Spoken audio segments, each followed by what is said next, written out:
सोचतनी जकरा के बदले के रहू तो भाग गइल। हां अब आगा खती सोचतनी हां कि करेला हमसे प्यार त हमके अपना ला हो आए हाय कि नया साल में जान अपन दुल्हन बना ला। बताइए तार बियाह हो गइल बा बात मर दे लव मैरिज जानते हैं मुकेश भैया जिसके लिए मैं पूरी दुनिया छोड़ने के लिए तैयार हो गई वो सरकारी जॉब वाले के चक्कर में भाग गया। तो हमारा जोरे भाग चलो तोरा जोरे हम काहे भागी हमारा नीना न मरल तार न कहीं ना मिले गजब आदमी बड़े ये कहबे रे तारा कटता वे रात तो हर दारू नमकीन पा हम कहता नहीं एने ओने नहीं की जाए के जरा के बा ठीक ना कि कटता वे रात तो हर दारू नमकीन पा अरे मरा तारा राजा जी हो कौन सवतीन पा हाय हाय हाय कि मार दे हम एक मुक्का धास जाइबा कि मार दे हम एक मुक्का धास जाइबा कि दूसरा से राजा जी फांस जाइबा आई लव मैं हरी के प्यार का रस जाइबा मैं हरी के प्यार का रस जाइबा दूसरा से राजा जी फांस जाइबा मैं हरी के प्यार का रस जाइबा मैं हरी के प्यार कटता वे रात तो हर दारू नमकीन पा मर तारा राजा जी हो कब न सवतीन पा मार दे हम एक मुक्का धास जाइबा मार दे हम एक मुक्का धास जाइबा दूसरा से राजा जी फांस जाइबा मैं हरी के प्यार लगता रस जाइबा बोलू भाई दूसरा से राजा जी फांस जाइबा मैं हरी के प्यार लगता रस जाइबा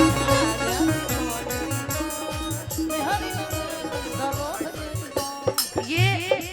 लेकिन देखिए कलाकार बहुत ढेर बड़े देखिए कलाकार बहुत ज्यादा बड़े ना हमरा भी अब खाली 5 मिनट के टाइम बा तो हमारा जो नया गाना आइल बा उ सुना देता नहीं वो सैड सॉन्ग सुना दे ओकरा बाद आगा के बैठल बने हेलो निशान जी खातिर भाई इतना अच्छा इतना सुघर कलाकार इतना और कलाकार में भी सुंदर वो हेलो देखिए सुंदरता से कुछ ना होला आदमी के पहचान ओकरा दिल से होला सही बात अरे वो दिल से भी सुंदर बने सही बात कि करेला सच्चा प्यार त हमके अपना ला हो नया साल में जान अपन दुल्हन बना ला हो करेला सच्चा प्यार त हमके अपना ला हो नया साल में जान अपन दुल्हन बना ला हो हनीमून के अभी जाके टिकट कटाला हो नया साल में जान अपन दुल्हन बना ला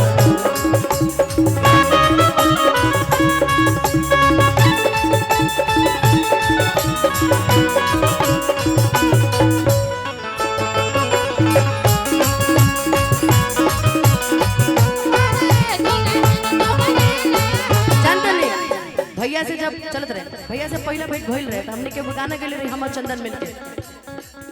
अरे बघवा बिरदरी कहल जाला यही राना के बघवा बिरदरी कहल जाला यही राना के भाई हमर हो यदुवंशी घराना से जगे बुलंद हो मालूम बाजमना के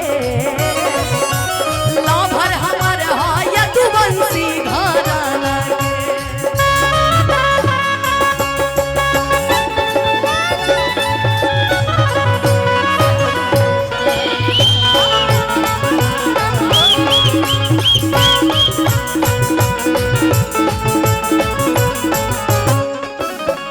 अब ना देर लगावा जानो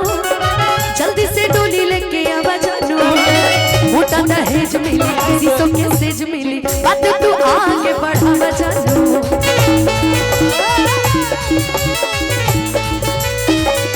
अब ना देर लगावा जानू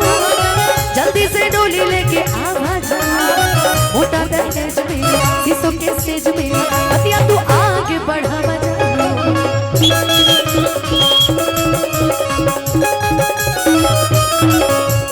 मम्मी पापा के अपना अब जल्दी मनाना हो नया साल में जान अपन दुल्हन बनाना हो करेला सच्चा प्यार था हमके अपनाना हो नया साल में जान अपन दुल्हन बनाना हो नया साल में जान अपन दुल्हन बनाना हो नया साल में जान चली आखिरी में जा कैसे कलाकार ढेर बड़ा देर से हमरा के सुन के बर्दाश्त कर रहल गावो तर जौन मन में दिल में गीत बा उगावो जा फ्रीडम फ्रीडम एगो मोटरसाइकिल आई रहे फ्रीडम है आप गाइए जो आपके दिल में अरमान में है वो गीत को गाइए सैड सॉन्ग आपका किसी ने दिल तोड़ दिया है क्या ये दिल के टूटे इंसान तो दिल के टूटे इंसान को दवा के रूप में आप गाना प्रयोग कर दीजिए कि वो जख्म उनका भर जाए मुकेश भैया